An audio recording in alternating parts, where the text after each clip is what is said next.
에훗 후에는 아나세 아들 삼갈이 있어 소몬은 막대기로 블레셋 사람 600명을 죽였고 그도 이스라엘을 구원하였더라. 우리는 종종 드라마나 영화를 볼 때면 한 인물에 대해서 기억을 하고 또 그 인물이 행한 일들을 우리는 오랫동안 기억을 하게 됩니다.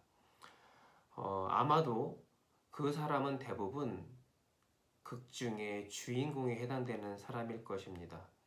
아마도 스크린에 자주 노출되고 분량도 그만큼 많기 때문에 우리는 그 인물에 대해서 어느 정도 동화되거나 빠삭히 알 수 있는 것입니다.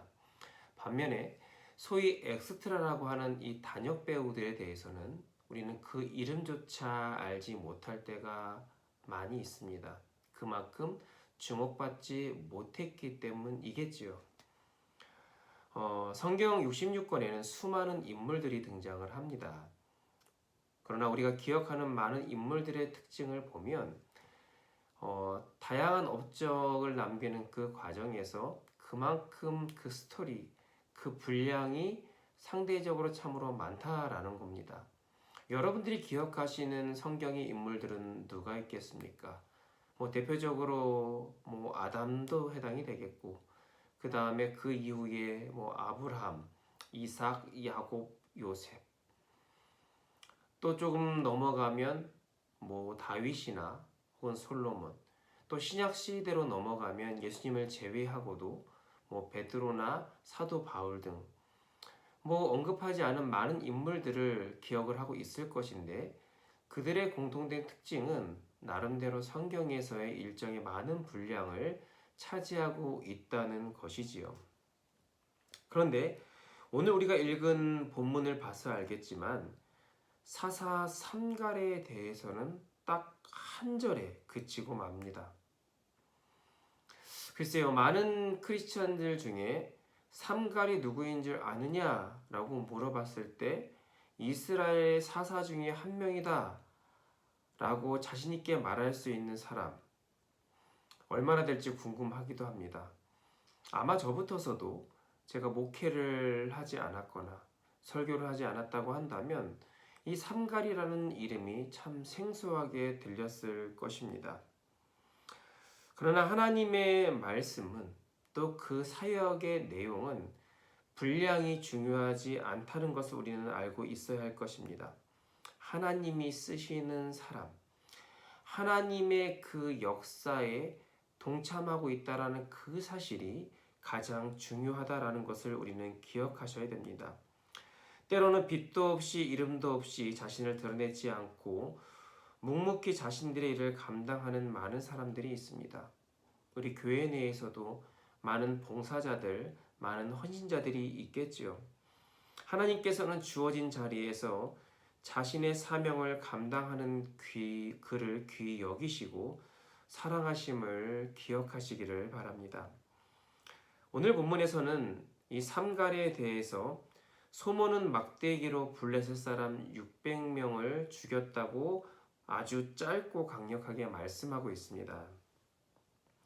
그런데 상식적으로 우리가 생각을 해도 아무리 막대기를 강력하게 만들었다고 해도 주변에 있는 들짐승을 쫓아내기에는 유용할 수 있겠지만 사람을 위해서 사용하는 무기로 쓰기에는 분명한 한계가 있습니다.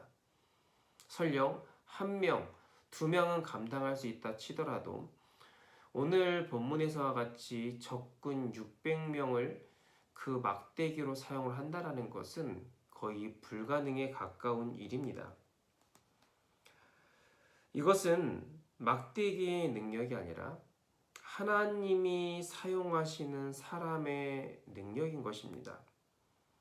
아무리 값비싼 펜을 들고 있다 할지라도 그 펜을 쓰는 사람이 준비되어 있지 않으면 어떠한 그림도 어떠한 훌륭한 글도 나올 수가 없습니다.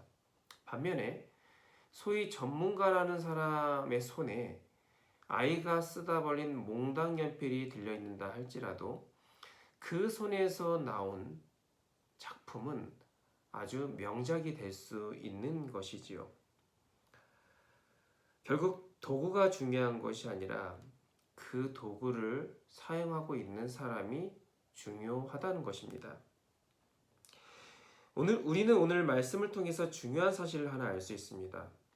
처음에 언급했듯이 분량도 업적도 크게 부각되지 않는 이 삼갈이라는 사람이 더구나 더 보잘것없는 막대기로 이스라엘 적들과 싸웁니다. 사람도 그렇고 도구도 그렇게 특별하지 않았습니다.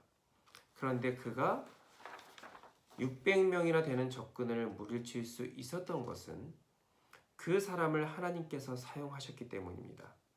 하나님께서 사용하시니까 나약한 자가 강해지고 보잘것없는 막대기가 훌륭한 무기가 될 수 있었던 것입니다. 그렇습니다. 하나님께서 내 삶에 관여하시면 나의 변화뿐만 아니라 내 주변의 사람 그리고 나의 환경까지도 능히 아름답게 바꾸십니다. 그런데 우리는 어떻습니까? 나를 하나님께 맡기지 아니하고 나 스스로 내 주변을 바꾸려고 합니다. 나는 준비되지 않았는데 좋은 도구만 찾아다니고 있습니다. 좋은 결과를 만들어내려고만 합니다. 행여나 지금도 그런 모습이 우리 안에 있다면 우리는 그 방법의 순서를 달리해야 할 것입니다. 내가 먼저 바뀌어야 된다라는 것을, 나를 먼저 하나님께 맡겨야 된다라는 것을 우리는 깨달아야 할 것입니다. 결과적으로 삼갈은 소모는 막대기로 이스라엘을 구원했습니다. 물론 이스라엘을 구원하신 분은 하나님이시죠. 하나님은 단지 삼갈을 그 구원자로 사용하셨을 뿐입니다. 그런데 성경은 하나님이 이스라엘을 구원하셨다라고 표현하지 않고 그 구원자로 사용된 삼갈이 이스라엘을 구원했다라고 기록을 하고 있습니다. 저는 이것이 바로 하나님의 은혜라고 생각을 합니다. 우리를 통해 일하시는 하나님은 또 거기에 순종하는 우리를 위한 하나님의 마음은 그 공로를 우리에게 돌리신다라는 것이죠. 결국 우리는 하나님의 영광을 위해 살아가지만 그 영광의 기쁨은 우리가 누리게 하신다라는 겁니다. 결국 믿는 우리들의 인생의 의미는 과연 무엇일까요? 하나님의 영광과 또 이 세상을 위해 또 이웃의 유익을 위해 사는 데 있습니다.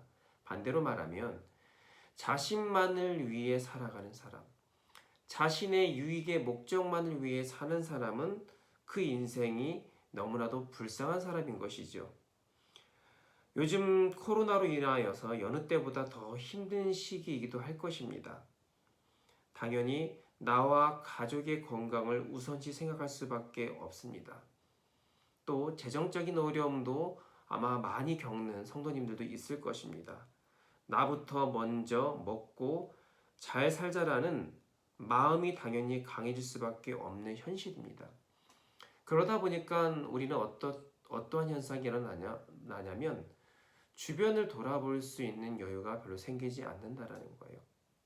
나의 안위만, 또 내가 혹은 나의 가족이 평안해지기만을 바라면서 하나님이 우리에게 원하시는 세상을 위해 이웃을 위해 사는 그 사명들을 우리는 어느덧 잊고 살아가고 있는 현실이다라는 겁니다.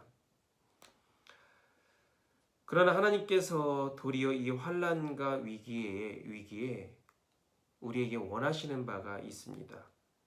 자신을 내려놓고 하나님을 위해 또 세상을 위해 섬기려는 것, 바로 우리에게 원하시는 마음입니다. 그리고 그들에게 마침내 삼가락의 은혜를 주셨던 것처럼 은혜를 주셔서 우리에게 일하게 하신다라는 겁니다. 오늘 본문은 비록 간략하게 기록된 사사삼갈의 이야기지만 하나님께서 그를 들어 역사하셨기 때문에 비록 막대기 하나였음에도 불구하고 거칠 것 없는 승리의 길을 허락하셨다라는 것은 우리는 다시 한번 말씀을 통해 기억하셔야 합니다. 설령 나 자신이 느끼기에도 보잘것없다고 생각하시는 분이 계실지 모르겠어요. 그러나 그 자신을 하나님께 맡기시길 바랍니다. 그리고 하나님의 영광을 위해 결단하시기를 바랍니다. 그런 우리를 하나님께서 크게 사용하시고 예기치 못한 큰 은혜를 부어주심을 믿고 오늘도 그렇게 믿음으로 살아가는 우리 모두가 되기를 간절히 소망합니다. 기도하겠습니다.